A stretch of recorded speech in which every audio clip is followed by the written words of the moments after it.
Hey guys, it's Cal from the Lighting Doctor here. I hope you guys are going to enjoy this consultation series. We're going to give you all kinds of tips and tricks for effectively and properly lighting up your home. If you want to get your free consultation, just shoot me an email at cal@lightingdoctor.ca.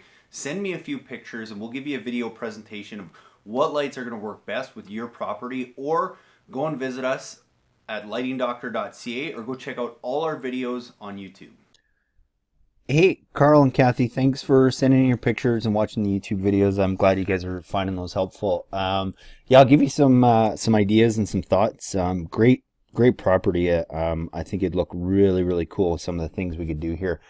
So I'll kind of walk you through a few of those, and I think it's going to be a balance. I know you've mentioned some path lighting, but I think there's some really cool things we can do with some accent lights and some things like that that will still light the pathways and make them even a little bit more inviting. But I'll walk you through some of those. So on an area like this, I mean, you've got this pathway, which I definitely like the idea of lighting, but I'm going to suggest trying to light it two different ways. So what I would probably do is I would actually probably use some accent lights right here at the base of these windows, just because you have the kind of the unique green frames on them, and because you have this, the cool wood siding on the house. In different areas you have some of this stone, so I think it's something you want to highlight, take advantage of a little bit of reflective light off that, as well as light it with some path lights. So the way I would do it is I would use an accent light here and an accent light here that's kind of shining up under both of these windows, and have it shining pretty much straight up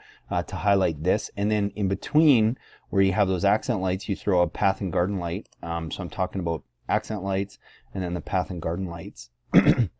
But then I would have one of those here, I would have one in the middle, and I would have one there. And between all of those lights, you're going to make that whole walkway just super inviting, because you have this lit up, and it's going to be functional light because you're going to have down low lit up very well too. So that's how I would do an area like that, and I would probably keep that theme through most of the property. So in an area like this, obviously you've got this, big dark corner. I would definitely throw an accent light on this guy here, fairly close to the base of it, and have it almost shining straight up. What I see people do a lot of times is they'll tend to bring it too far back and try and shoot it at the tops, but then you miss a lot of the cool branching structure and stuff down below, especially in the wintertime when there's not as much foliage. Whereas when you get it nice and close, you're taking advantage of all that, because that's one of the questions I get all the time is, oh, how's it going to look in the winter? Or I don't need to turn it on in the winter. But if you have it placed in the right position, you can take advantage of that, and it's going to light up this whole nice dark corner here and give you a little bit of reflective light again down on the walkway area. So and then I'm gonna talk to you about an idea here that I love doing. It's one of my favorite things to do, and most people don't do it. And because you have a nice open deck, it's super easy to do. But what a lot of people do is they'll just put path lights here and light this area, which is a nice look. I'm always a huge fan of trying to hide the fixture so that during the day people don't even see the lights, and then at night that whole area just comes alive. So what I like doing, and we've done it on many projects, is I actually like using a wall light like this guy. Now this plate comes right off, so it's just a nice brass finish that really would disappear. You wouldn't even really notice under here, but you can actually mount that now underneath these areas here, and then it lights up the walkway from above, and it's really cool because you actually get a lot more light, because one of those lights will, if you had 3 of those, even if you had 2 of those in this area, would probably be enough to light this whole walkway area, and you wouldn't even see the lights, and you don't have to worry about them getting knocked over. Also, over time, I don't care how sturdy of a ground stake or how well built the lights are, they are going to start to, tip and angle a little bit. Whereas that, you don't even have to worry about it, because this is all exposed. You can easily run the wire and even just staple it to the top here. Nobody will see that. You can also, if you want to hide it a little bit more, you can even just drill through these and run the wire through there. It's actually quite easy to do, especially when it's this open.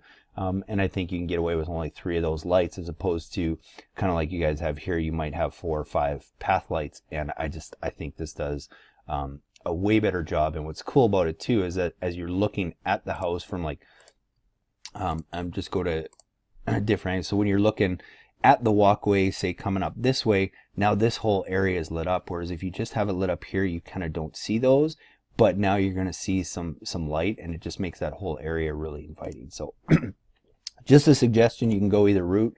If you're going to do the path lights, you probably want to space those in an area like that. I would say 8 to 10 feet apart, because you want to make sure you have that functional light on those stairs. So probably 4 or 5 of them in an area like that. And what I'm going to do is I'm going to price it out as if we were to install it, and I'm going to have those lights as opposed to the path lights. But by all means, if you like the path lighting idea better, definitely let me know, and I can make those changes.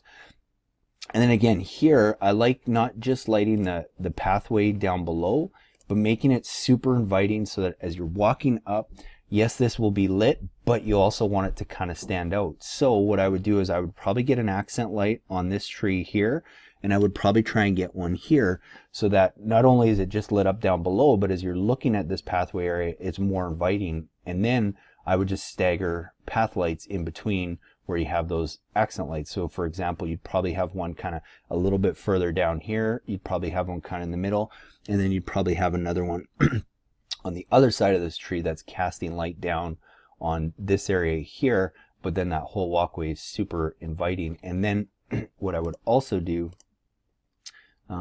so if we're looking at it from this angle, you would have a accent light on this tree here, and really it depends on which way you want this to be featured more. My tendency would be if this is a walkway that gets used walking up to the house, then you want to put it on that side.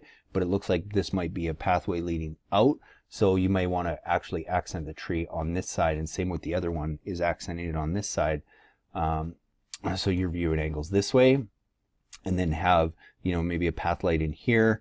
To keep it simple, you could keep them all on the same side. I think it would be fine. Or you stagger 1 or 2 on this side here. But I probably would put too many. So if I'm going to quote this out for you, oh yeah, and I love this guy here because that would be so cool. If this is a back pathway leading out, I would definitely accent this guy, and I would accent this tree, and then I would have a path light on this side over here. I'd probably have one over here, and then I would probably try and get one somewhere in here. So 3 path lights at most. A lot of other cool things you could do with some downlighting if this was an area, but let's keep it simple and stick with the pathway lighting. And then in an area like this, same thing. I want to make that house as inviting as possible. Now I know you have this light here, but I would try and take advantage of lighting up some of the stonework, and I would probably try, in a perfect world, I would throw an accent light here that kind of highlights all the stonework and up to this second tier. And I would throw a hex baffle in there. The reason I say that is because most people don't typically leave that light on all the time, and it's more of a, I don't know what the right word is, but a glary light. So it's very, as you're looking at it, it's very bright. Whereas this is a subtle accenting light. And if you put one of those here, and then you also did the same on the other side of the door here, and had both of that light lit up, it makes that whole area look very inviting coming into the house. You could throw kind of 1 or 2 path lights in here too, just to help light this walkway. And then I would also try and get an accent light in here that kind of shines up and gets this whole second tier stonework. And with these 3 lights, something you want to add, and I can throw this in a kit for you, but I would put some hex baffles, and all a hex baffle is, it's just a little honeycomb filter that goes underneath the lens here, and all it does is it just kind of deflects the glare, because anytime you have a light that's close to an area that you're going to be walking, an accent light like that, you don't want it to be shining in your eye, and that's what a hex baffle helps do, is as you're walking out, it just helps reflect kind of that side light so you don't notice it. So yeah, I mean, that is totally what I would do. I would have this guy lit from that side. I would have the tree that I talked about over here, because this looks like the back. I would definitely still get an accent light on here. I would have my path light. I'd have a path light, and I'd have another path light somewhere in here to help light that down below.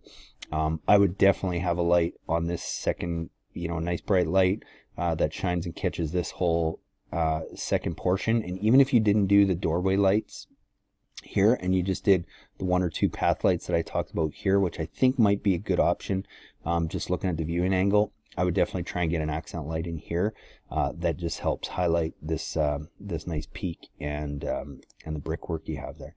And then lastly, we get around the pond area here. This is an area where I think, the path and garden lights work good. I would probably just try and position those, 1, 2, maybe 3 or 4 kind of up along here, just to shine some light down on here. And then, a couple different things you can do. A lot of people like to light this area up.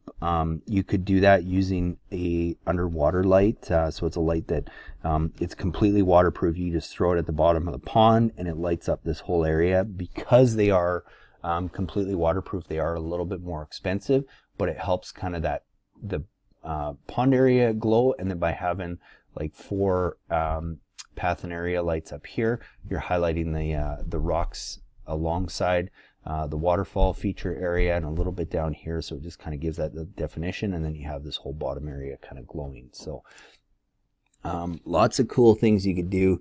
I mean, we could just go on forever with so many different things you could do.